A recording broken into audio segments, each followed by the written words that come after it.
weekend over and the bye week beginning, the Indiana Hoosiers have had time to think about the Ball State game. With that, Coach Wilson and Trey Roberson sat down with the media to talk about the state of the Indiana football team. Starting practice with just the old base, one-on-one, stay on a block, get off a block, old school pad-on-pad drill. Some fundamental work, just some good on good against ourselves, a little bit of work for Navy. Commitment to that, just to kind of keep seeing their offense so that week's not as stressful.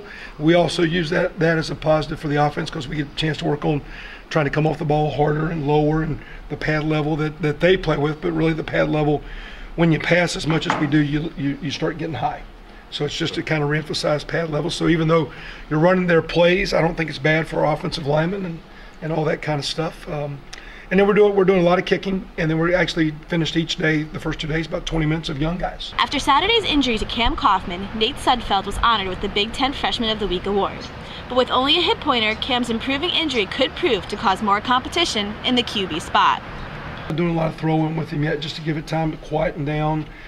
He's dressing, he's out there doing some things, but he's doing some light stuff. So we're getting the bulk of the team is going, and throw work is going with Nate as far as true.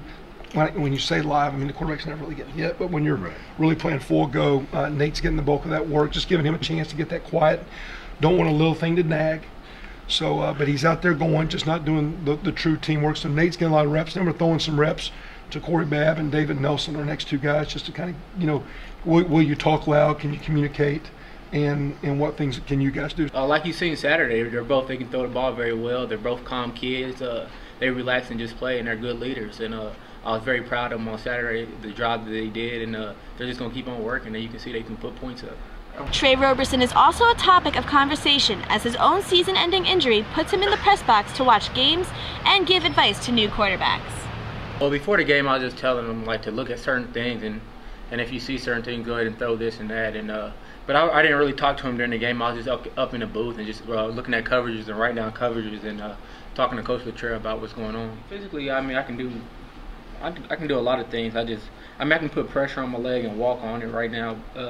It hurts a little bit, but I can throw and just do rehab things just to get it stronger.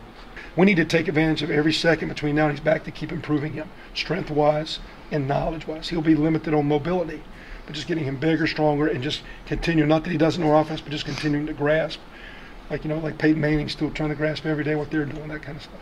The upcoming bye week gives the Hoosiers a time to rest and then also to prepare for their game against Northwestern on September 29th. From Memorial Stadium, I'm Sarah Gurian, Inside Indiana.